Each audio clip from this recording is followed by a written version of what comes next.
Space, the final frontier.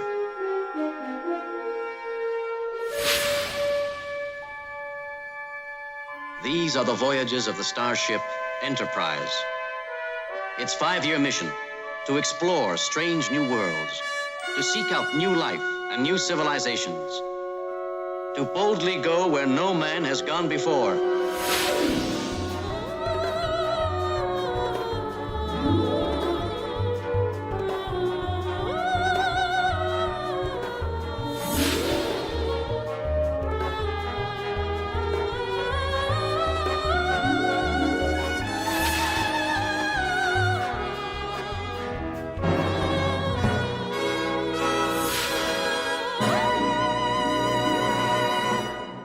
Automatic bridge defense system on and prepared, sir. The message said that they had to destroy their own ship. Until we learn more about it, Scotty, perhaps we should be ready to do the same. Ooh. Bridge, Lieutenant What? Decks 5 and 6 report shutdown of all life support systems. Always something. They've gone to life support belts. Really getting the use out of those belts.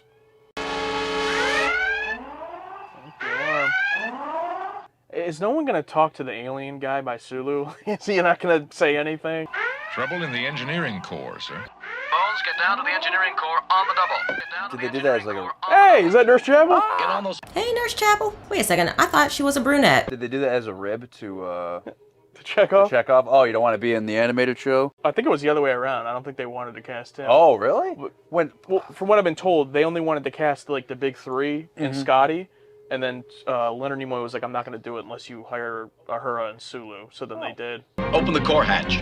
It's no use, sir. The mechanism is frozen. There's always alternatives, Scotty. See? There we go. Something's activating the ship's phaser banks. They're locking on the alien starship. Oh. Oh, wow. 300 million years gone. Exactly like the engineering controls and the life support systems on decks 5 and 6. It's taking control of the ship. How are they going to get out of this? Power out on all but key levels, Captain. Captain Kirk, the ship's computers. Something's going through every storage bank. It's like they have no time, so they're like, all this shit's happening. You know, Yeah, I'm trying to register everything that's happening, but they just keep going. It seems to be taking control of the whole ship. Of course it is. Can you rig a low-frequency shield? It would have a very small field. Do it. All right, well, let's see what this does. It's activated, Captain, but only an area 3 meters square. Whatever that thing is, it survived millennia in a dead hawk. All it has to do here is outlast us and just take over. No. Pretty much. It must be held by the magnetic force of the dead star, and it needs a starship to break free and a crew to man it. Ah. You are correct, Captain James T. Kirk. And I have the starship I've waited for so long. It has absorbed the memory banks, Captain. All of them. Oh my God. Ah, well, here we go with the foolery. You will now remove the static shield from the navigation console. All non-essential systems are extinguished. You will obey me. And if I refuse? Right. Oh, well, there's that. Well, shit. Captain! Leave my Spock alone. Obey me. Stop! You'll hurt him. After he already shot him. Yeah. Remove the static shield from the warp drive controls. Do it now. No, Captain. I'll obey. Let him go. Darn.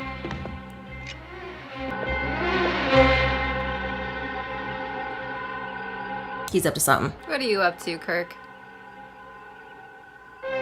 I'm getting that classic original Star Trek feeling of how are they going to get out of this? Yep.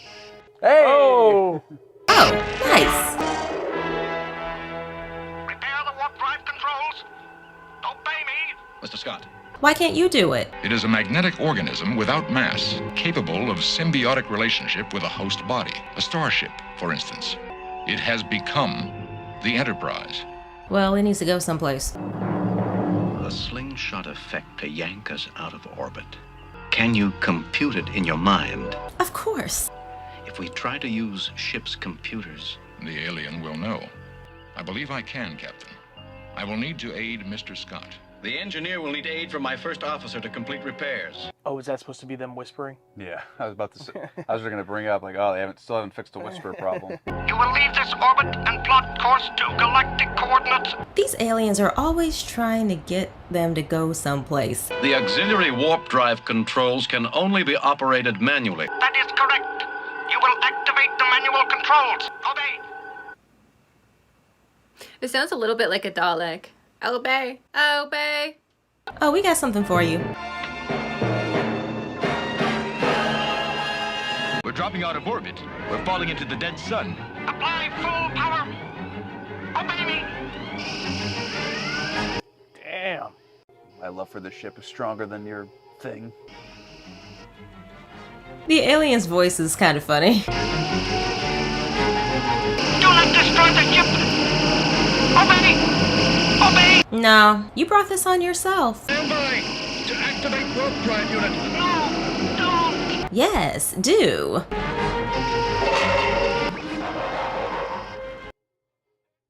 Activate warp drive. Please, don't.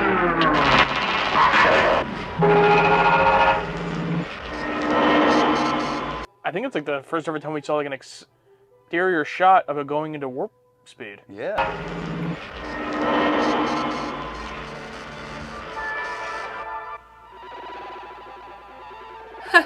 They played chicken with it. It fled the ship when it thought we would crash into the dead star. Don't leave me alone. No, bye. Yeah, well, maybe you shouldn't have tried to murder a bunch of people. Damn. I mean, I get it. This entity has been by itself for millennium, but you can't treat the first people that come near you like this. If it had just tried to communicate and explained, I've been stuck here for millions of years, please, please, can you bring me home? They probably would have. Well, this isn't the way we get what we want. Blow it up. Yeah. Put him out of his misery. Resuming outward course beyond the farthest star of our galaxy. Mission star charting.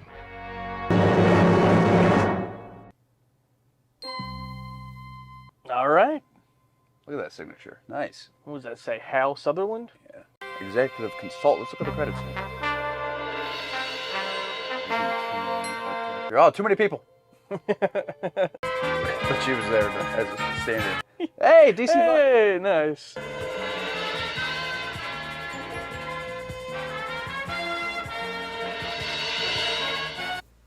I wasn't sure if they would do a completely different tone for the animated series, but no, this felt like a regular TOS episode, just drawn instead of filmed, which is great. It feels like another season of Star Trek almost so far.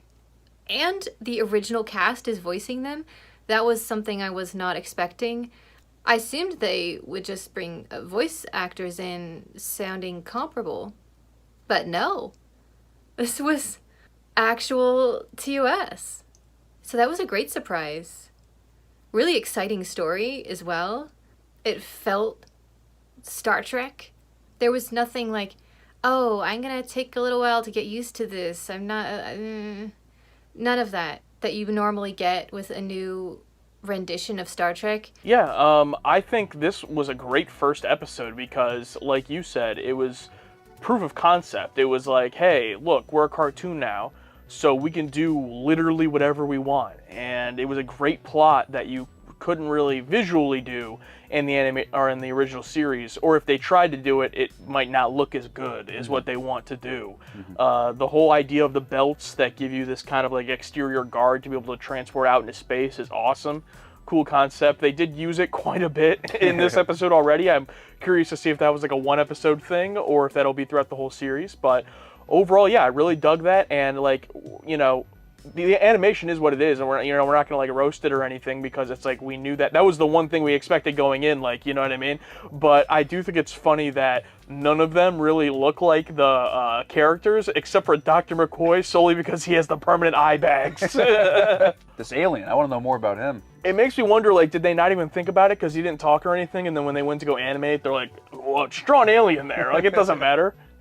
Now I wonder if any future Star Trek shows or movies are going to have that species. Yeah, and at first I was thinking, who knows if he'll even be in more episodes, but now that you say that, he has to be, because I bet they reuse so much of the animation. Like, I could even tell in this episode, the shots of, like, Spock looking back at Kirk, you know, talking, like, it's clearly the same shot.